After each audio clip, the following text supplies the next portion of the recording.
You need to know this. Republicans in the Senate have been obstructing a vote on the 9/11 first responders health care bill for weeks now. They claim they object to the process by which the bill is being debated in the Senate. However, thanks to some research by Think Progress, the real reason why Republicans oppose the bill has now been uncovered. The Chamber of Commerce tells them too. Here to give us some information on the truth behind the Republicans' filibuster of the 9/11 first responders bill is Lee Fong, reporter and blogger extraordinaire for Think Progress. Lee, it actually says blogger extraordinaire on the front. I wrote it there. Welcome. Great to have you with us, Lee.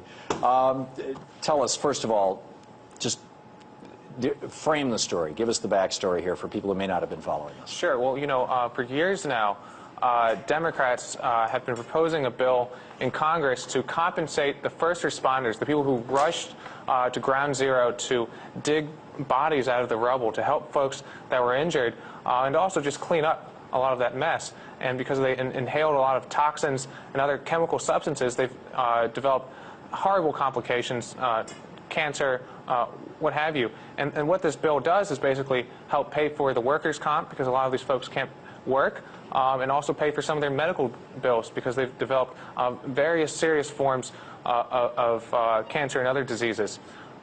But for the past couple of years, actually, Republicans have been blocking the bill. On the House, earlier this year and last year, Democrats repeatedly tried to bring this bill to a vote, and Republicans, ironically led by New York's own Peter King, blocked the bill. He was the floor leader. In the House of Representatives. In the House of He Representatives. will become the head of the Homeland Security Committee in a few Right, and he says we need to honor 9/11 by first investigating American Muslims. At the same time, his only priority for the past year has, in terms of 9/11, has been blocking this bill. He was literally the floor leader here, and he was whining and saying, you know, I don't like the way Democrats are bringing this up. They're using this procedure called under suspension, right, and I don't like it that way, so I'll kill the bill. In the Senate, Republicans have come up with every excuse in the book, saying that this bill is basically welfare. It's a new entitlement program, just saying that they don't like the pay-fors. But there's a real reason here. And That's it's the right. real reason that you're not hearing about frankly, I saw a report on one of the other cable systems just an hour ago. Not one word about what you're going to tell us right now. That's right. The Chamber of Commerce has been secretly lobbying against this. That's right. The Chamber of Commerce has been secretly lobbying against this.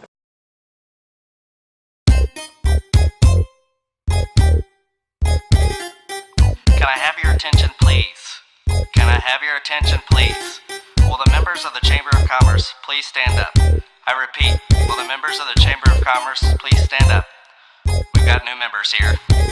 On behalf of the Chamber, we'd like to say hello to all of our members, new and old. If you don't already know, we're from Landmark Bank. We're the best in town. We have our customers to thank. We got investments, accounts, and all kinds of loans. If you're looking for a bank, at Landmark is home. You'll get personal service when your name like Cheers. Our commercial lending team eats your business in gear like Landmark. The Chamber loves Columbia too. They protect members' interests and the quality of life for you. So to all new members, you'll want to stay active. Trust me when I say it'll make your business more attractive. We came from Landmark Bank to welcome you to the Chamber. So welcome the Chamber members, all please stand up. Please stand up. Please stand up. Please stand up.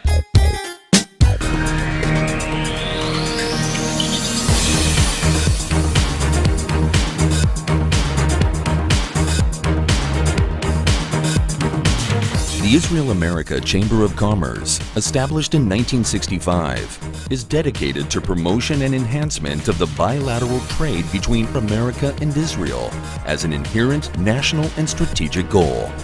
Acting as the focal point for a wide network of government entities, business associations, and major market players from both countries, the Chamber provides a forum in which American businesses may identify, discuss, and pursue mutual interests regarding their activities. I'm standing on the border of Israel. Just over my right shoulder is Lebanon, and Lebanon is being defended by Hezbollah. I want every listener to be informed of this fact, that Israel faces the Iranian army every day. They have trained Hezbollah and they have trained Gaza. They have supported them financially, and they have manned them militarily. These two military organizations, Hamas and Hezbollah, have 40,000 rockets, and they launch those rockets into Israel with impunity. They do it at will. You don't hear about it in the American media, but it happens on a regular basis. When the Israeli citizens hear the sound of the alarm, they have 30 to 45 seconds to get in the bomb shelter. These soldiers stand on this border to defend Israel and to alert Israel of any kind of military action being initiated by Hezbollah. I want you to get in your mind that Iran is the poison well that is poisoning the Middle East. Iran is the nation that has said, we want to wipe Israel off of the map. America Chamber of Commerce has over 300 members from a wide range of industries, including high-tech, homeland security, aerospace, medical, energy, and many others, each of whom play a significant role in the advancement of Israeli-American trade relations. Any comments on Israel? We're asking everybody today. Any comments Tell them on to Israel? get the hell out of Palestine. Ooh. Any better comments than that? Remember, these people are occupied, and it's their land. It's not German, it's not Poland. So where should they go? What should they do? They go home. Where's the home? Poland. So the Jews, Germany. The Jews go back to Poland and Germany. And America and everywhere else. Thank you, Mr. Prime Minister, for those stirring words. To now offer a closing benediction, I'd like to call upon Pastor John Hagee, founder and senior pastor of the Cornerstone Baptist Church in San Antonio, Texas. Pastor Hagee. We thank you for the state of Israel, the lone torch of freedom in the Middle East, who lives and prospers because of your everlasting love for the Jewish people. It was you, O Lord, who gathered the exiles from the nations and brought them home again. It was you who made statehood possible. It was you that gave a miraculous victory in 1967 when Jerusalem was reopened to worshipers of all faith. Jerusalem is the city of God.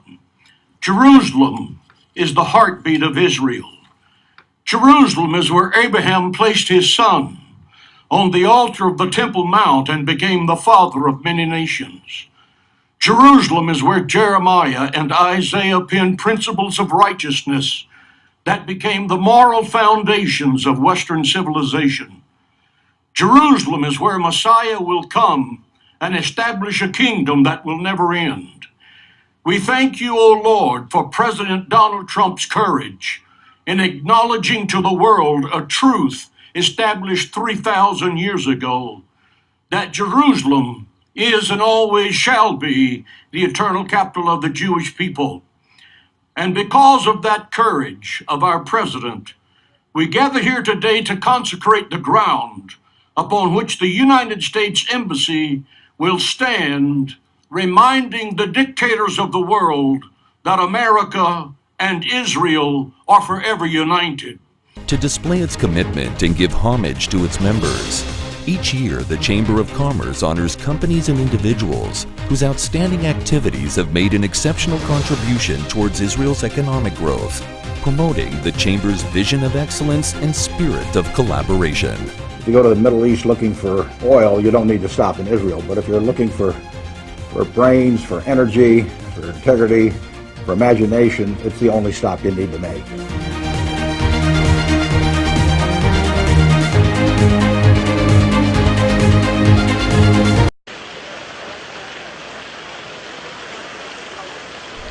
On June 9th, 2013, tens of thousands of Orthodox Jews assembled on the streets of New York City to protest against the existence of the State of Israel and to condemn its current evil decree to draft yeshiva students.